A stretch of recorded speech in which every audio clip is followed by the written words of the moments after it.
देश में नुपुर शर्मा को लेकर शुरू हुए विवाद के बाद हिंदुओं की हो रही हत्या को लेकर अब विश्व हिंदू सेवा संघ देश भर में हिंदुओं को संगठित करने के लिए एक बड़ा अभियान करने जा रहा है। इसके लिए देश के सभी अखाड़ों से भी संपर्क कर उनसे मुलाकात कर रही है। जी हां, अयोध्या पहुंचे विश्व हिंदू सेवा संघ के राष्ट्रीय अध्यक्ष, भारत सरकार महिला एवं बाल विकास मंत्रालय के सदस्य रविंद्र के द्विवेदी ने उदासीन अखाड़ा के महंत भरत दास से मुलाकात की। तो मैं महाराज जी का धन्यवाद देना चाहूँगा कि उन्होंने अपना समय दिया, हिंदुओं की रक्षा के लिए आगे आने का समर्थन मांगा। इसके साथ ही देश में जनसंख्या को लेकर भी मुस्लिम समुदाय के द्वारा सरकार के नियंत्रण पर कार्य नहीं हो पा रहा। इसको लेकर भी सरकार से एक सघन कानून बनाए जाने को लेकर भी दबाव डालने की योजना बनाई है। जिस तरीके से कत्लेआम हिंदुओं के हो रहे हैं, तो ये कत्लेआम को किस तरीके से रोका जाए, किस तरीके से ऐसे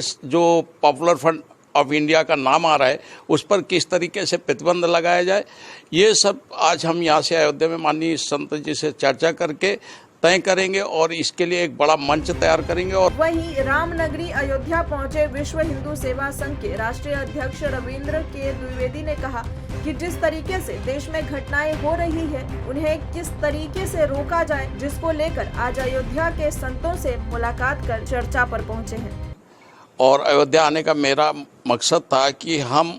जिस तरीके से देश में घटनाएं हो रही हैं उनको किस तरीके से रोका जाए, वो सब चर्चा करने के लिए आज मैं माननीय महाराज जी के पास आया हूँ। जिस प्रकार से पीएफआई का नाम सामने आ रहा है, उस पर किस तरीके से प्रतिबंध लगाया जाए, उसके लिए भी बात चल रही है और एक बड़ा मंच तैयार कर एक संगठन को पूरे देश में इस तरीके से बैन कराने के साथ जनसंख्या नियंत्रण कानून पर आवाज उठाएंगे और सरकार पर दबाव बनाएंगे, जिससे कि इन दोनों प्रमुख समस्याओं पर नियंत्रण किया जा सके।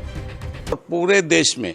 इस संगठन को बैन कराने के लिए और जनसंख्या नियंत्रण कानून के लिए हम आवाज उठाएंगे और सरकार को बाध्य करेंगे कि सरकार को ये दोनों पर, एक पर प्रतिबंध लगाना पड़ेगा और दूसरे पर एक कठोरता कानून बनाना पड़ेगा, ताकि देश की जनसंख्या जो विस्फोट हो रहा है वो रोका जा सके। इस योजना की शुरुआत आज अयोध्या से किया गया और आगे देश के जितने भी अखाड़े हैं, सभी प्रमुख मठ मंदिर हैं, वो जितने भी हिंदू संगठन है, सभी से मुलाकात करूंगा और सभी को एक मंच पर लाने के लिए अपील करते हुए लोगों से एकजुट होने की बात करेंगे, जिसमें जाति और राज व्यवस्था से ऊपर उठकर एक साथ आकर सामना करना होगा। मैं आज पहला शुरुआत हमारे राम श्री जन्मभूमि से माननीय संत जी के द्वारा, इन्हीं के मार्गदर्शन से शुरुआत कर रहा हूँ और पहली मुलाकात इस विषय के बारे में इन्हीं से है। कहाँ तक जाएंगे आपकी? मैं पूरे देश में जितने अखाड़े हैं, जितने हिंदू संगठन हैं, सबसे मिलूंगा और सबसे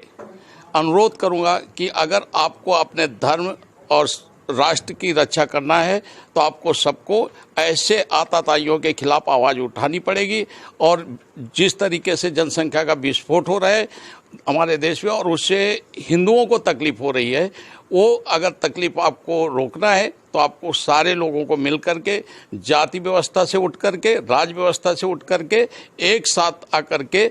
ऐसे आतताइयों के खिलाफ आवाज़ उठानी पड़ेगी। मेट्रो मुंबई के लिए ज्योति यादव के साथ संवाददाता धनुषधारी यादव की रिपोर्ट। खबरों का शहंशाह मुंबई बोले तो मेट्रो मुंबई।